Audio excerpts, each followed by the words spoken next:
Salam sejahtera saya ucapkan kepada Sir. Hari ini kami akan membentangkan tentang Lab 1. Saya Syazra Adnin binti Husin dan kawan saya kawan saya Kusyahini, anak perempuan Dewan Rekuma. Apakah objektif daripada Lab 1 ini?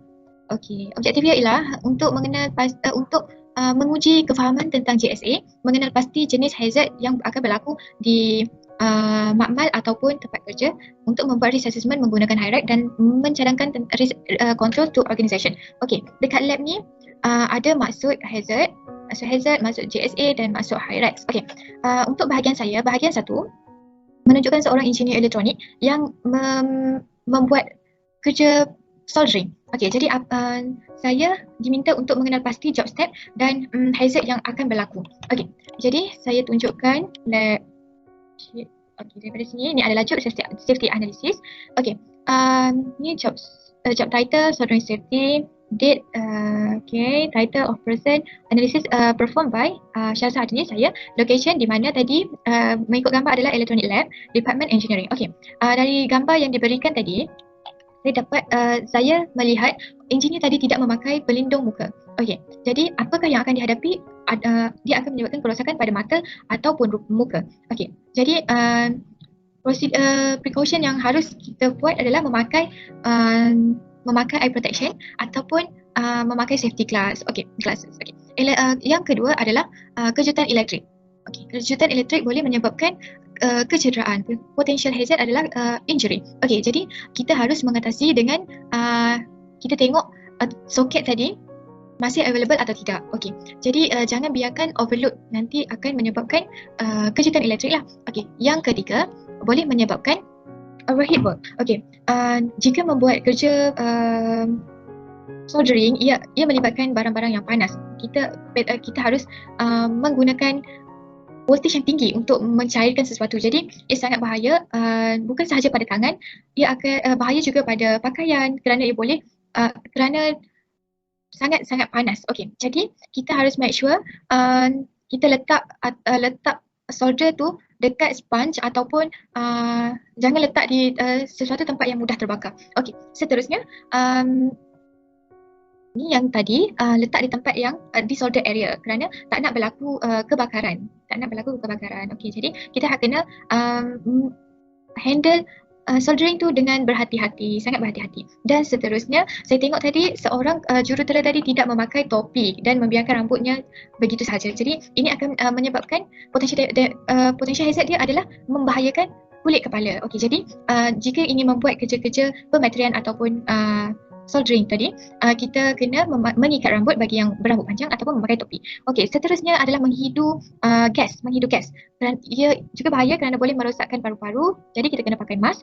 Dan ia juga menggunakan voltage yang tinggi, jadi boleh menyebabkan meletup ataupun terbakar. Jadi kita kena guna ground fault, satu alat yang boleh check kita punya voltage.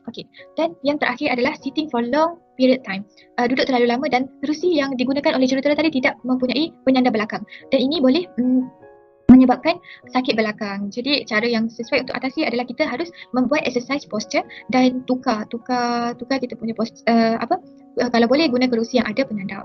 Itu sahaja yang saya dapat daripada lab tu. Jadi saya teruskan dengan rakan saya. Hi everyone, I'm Kushanti Devendrakumar. Hope you guys have a very good day today. So I will continue with the part 2 of the report. So the part 2 is all about hazard identification, risk assessment and risk control, shortly HIRAC. Based on the figure 2, which shows the surrounding of a construction site workplace, we have to identify 10 possible hazards that could happen in that workplace. Then we have to include the 10 hazards in our HIRAC table. In that HIRAC table, we must also include whether the hazard is routine or non-routine, probability of the hazard to occur, severity of the hazard, overall hazard score, ranking, and recommend risk control of the hazards. Before we do our HIRAC table, we must understand the table of probability score, severity score, and action plan according to scores. The hazard probability score is listed to 5 to 1. So the highest score is 5, which is most likely to happen, and the lowest score is 1, nearly possible to happen or impossible to happen. Table B is all about hazard severity score. It also has listed from 5 to 1. As the highest score is 5, it can cause until death, and the lowest score is 1, is just about minor irritation of the hazard. Table C is about action plan according to scores. The risk rating have been listed as high, medium high, moderate and tolerable. As high, the range score is 15 to 25. Medium high is 10 to 40. Moderate is 5 to 9 and tolerable is 1 to 4. Next we move on to HIREC table. The first asset that we identify is failure to use personal protective equipment. The asset type is routine and the recommended action to control the risk is provide PPE to all the workers in the company.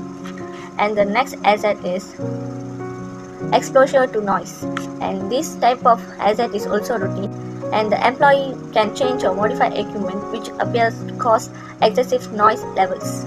The next asset is trips and falls. This is a non-routine asset. The company must require to wear sleep-resistant footwear to the workers. And the next asset is working in confined space. This is a routine type of asset. The company must provide a proper working space for the workers. After that, the asset is the usage of the hazardous liquids. This is an unroutine asset. Well, the workers must wear gloves while handling this liquid. The next asset is fire assets. It's a non-routine asset.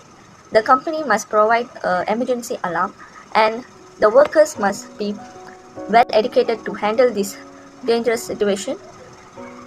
The next asset is emergency preparedness. This type of asset is routine. The company must educate the workers about the emergency plan as well to exit in the emergency situation. The company also must provide a first aid box to use while emergency situations happens. The next asset is working at heights. This type of asset is non-routine. The company must provide a safety equipment to that worker, and the worker that works in height must be more careful. And the next asset is dangerous machines. The worker that handling the machines must be trained well, and the machines must be in a good condition and maintained well. The last and very important asset is improper waste management. This must be a routine. The company must provide separate bins to throw the waste properly. Example, separate bins for woods, plastic, glass, and also chemical substance. Let's move on to questions and discussion. What is hazard? A hazard is a potential for harm, physical or mental. In practical terms, a hazard often is associated with condition or activity that, if left uncontrolled, can result in an injury or illness. Identifying hazards and eliminating or controlling them as nearly possible will help prevent injuries and illness. Question 2. What are the control mechanisms for hazards? The main ways to control a hazard include elimination, substitution, engineering controls, administrative controls, and personal protective equipment (PPE).